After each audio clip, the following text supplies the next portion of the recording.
aqui do Museu Regional de São João del Rei. Hoje nós temos uma programação especial para a semana ou as semanas de Natal, véspera e de Natal, com uma programação muito bonita. Esse momento é muito especial porque organistas e compositores em geral entendem o instrumento de uma forma mais ligeira, mais leve, talvez um pouco menos sisuda. Então nós temos um programa com algumas surpresas muito agradáveis. E aproveito para desejar a todos um bom tempo de Natal. As primeiras peças que nós vamos ouvir, que abrem o programa, são peças que eu escolhi como uma introdução. Então nós vamos ouvir uma dança e uma canzona. A dança de Antônio Valente, um compositor que nasceu em 1520, e é uma série de variações sobre um baixo, e a canzona de Paolo Cima. A canzona se caracteriza por ser uma peça imitativa. Essa canzona tem 3 pequenas partes, ela é muito presente, muito assertiva e muito animada, é uma boa peça para a abertura de um concerto.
As duas próximas peças do programa são duas pastorais.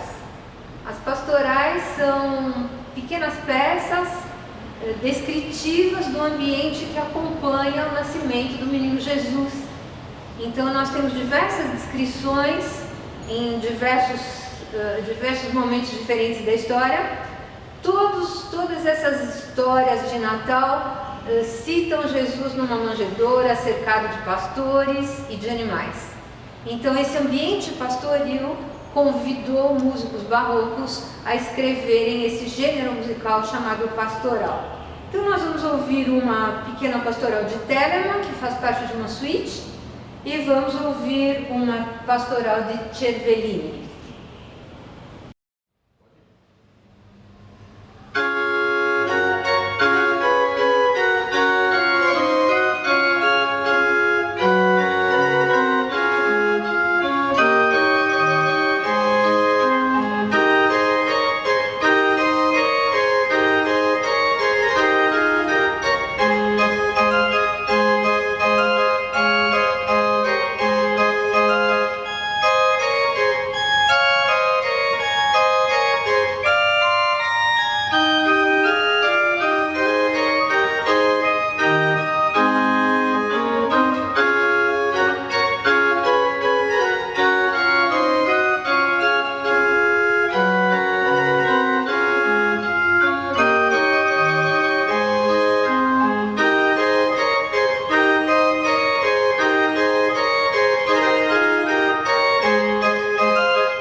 Scarlatti, o próximo autor do programa, é um dos músicos mais importantes do período barroco, sobretudo no que diz respeito ao tratamento que ele deu aos instrumentos de tecla.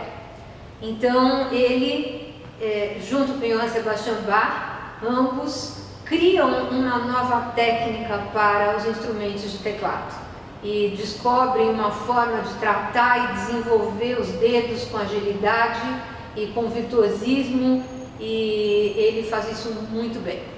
Para marcar essa obra dirigida aos teclados, Scarlatti compôs quase 600 sonatas que em grande parte ele entendeu como exercícios, e ele influenciou as gerações posteriores, sobretudo no mundo ibérico e na Itália.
uma música muito rococó já para o órgão, muito charmosa, pós-barroca.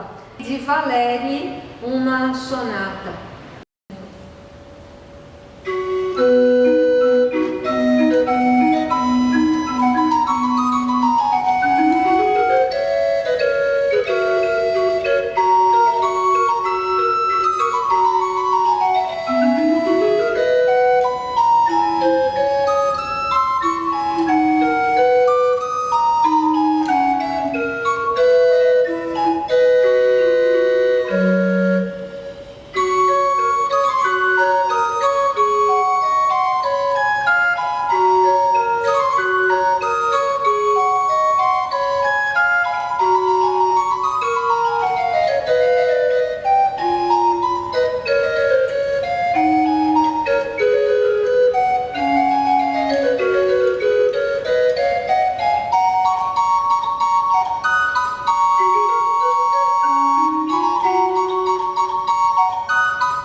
O órgão que nós temos o privilégio de escutar aqui no museu é um instrumento de manufatura local, feito com madeiras brasileiras, e é um testemunho muito importante do desenvolvimento tecnológico que existiu em Minas Gerais e no Brasil no século XVIII ou na América Portuguesa.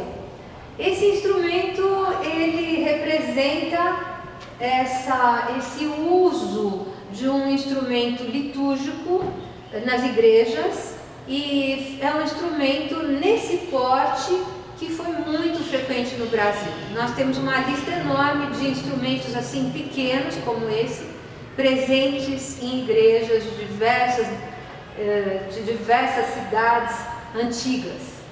E esse instrumento foi inteiro restaurado há uns 12 anos atrás e teve a sua parte fônica reconstruída, porque ela não existia mais.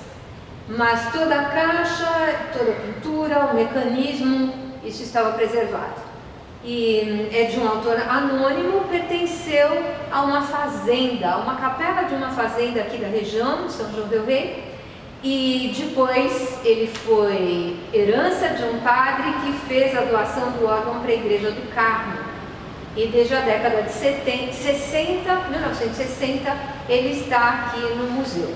O proprietário dele foi o padre Jerônimo de Carvalho, no século XIX, que fez então a doação do órgão para a igreja. Hoje ele é um instrumento usado em atividades culturais e didáticas, tendo em vista que, por causa das suas características, ele teria um uso muito limitado no espaço litúrgico moderno. E eu termino o concerto com uma peça de Johann Christoph Friedrich Bach, filho de Johann Sebastian. Ele nos presenteia com uma série de variações sobre uma melodia muito conhecida, Amanhã, ó criançada, vem o bom Papai Noel, que tem um nome em francês, Je vous dirai, maman. Então é uma peça que nós conhecemos para essa época de Natal. Eu vou fazer uma seleção das variações, porque é uma peça muito longa, e reorganizei um pouco as variações, e com essa peça eu termino o concerto, desejando a todos um bom tempo de Natal. Obrigada.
Música